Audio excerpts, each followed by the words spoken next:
Gossip gets a lot of bad press. It's generally considered as a vice, something worth avoiding, not only in polite company, but also just in general because it is morally wrong. But feminists and evolutionary biologists suggest that it's actually a fundamental mode of social interaction. Why is this?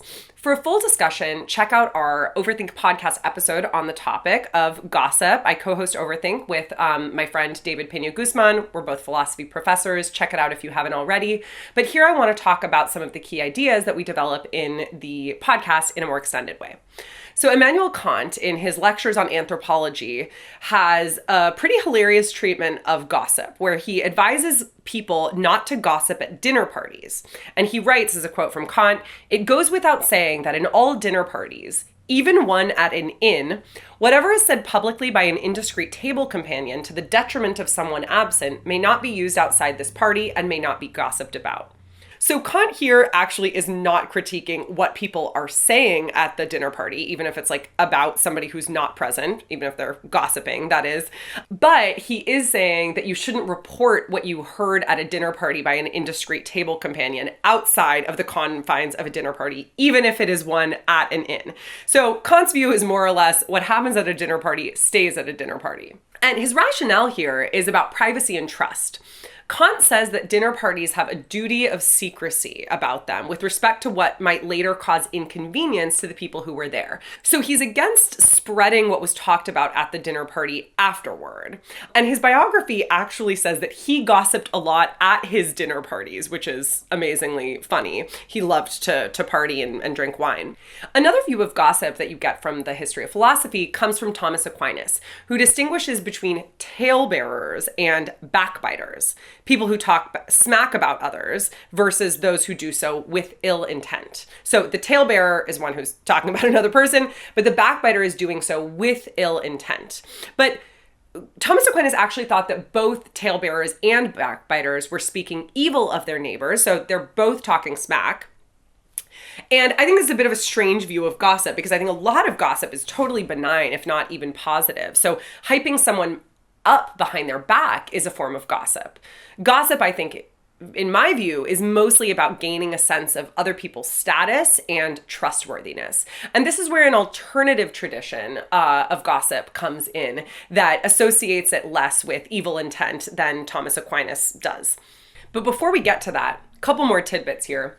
Kierkegaard says that gossip is problematic because it obliterates the distinction between the private and the public and thereby trivializes what is inward and inherently inexpressible.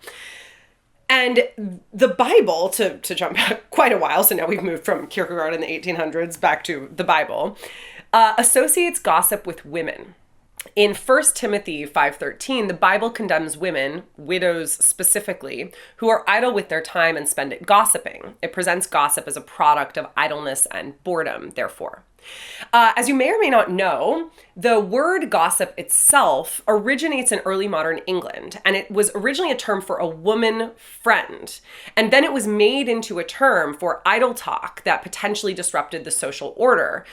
So this move from gossip, or godsib in the original version, which was a term for female friend, to a negatively valenced term for conniving and talking about people behind their backs in a really awful way, at once trades on an existing tradition that had treated women's talk to each other as a nefarious form of idle talk, which you see going all the way back to the Bible, but also you see in Aquinas.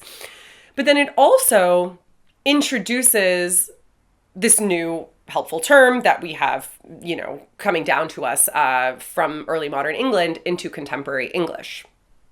But a feminist account of gossip can rather suggest to us that talking about other people is, as I alluded to earlier, really a form of gaining a sense of social status, social norms, and what is acceptable within the community, as well as a sense of trustworthiness.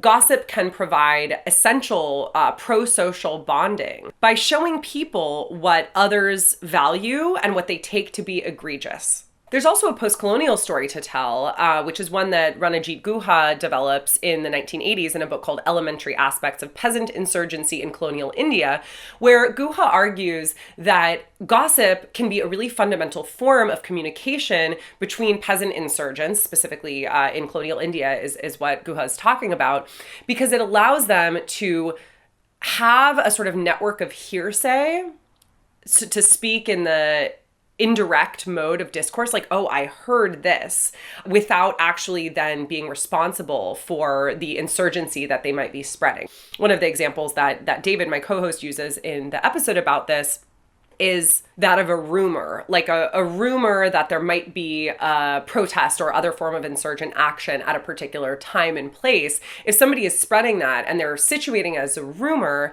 then they're not actually holding themselves accountable for being the source of that information. And so it can be a really useful way among oppressed peoples and oppressed groups to communicate information. But also, if we think about gossip in a very broad sense as talking about other people when they are not present, some research shows that actually this is a huge amount of the conversation that we have on a day-to-day basis. And one distinction that I find really helpful in the literature is the distinction between neutral and evaluative gossip, right? Like, a lot of gossip is just neutral. For instance, talking about somebody behind their back about what they have been doing or how they are doing. But evaluative gossip is a specific form of gossip which makes a value judgment about somebody's behavior. Can you believe so-and-so did this? Or I have some really hot tea for you. This is like a ridiculous thing that happened, et cetera, et cetera.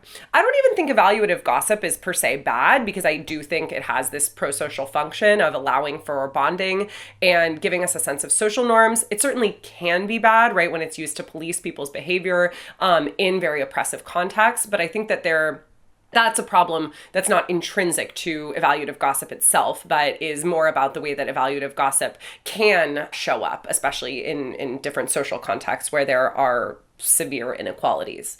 Again, for more on this, check out Overthink podcast episode on gossip, and I would love to hear what you think.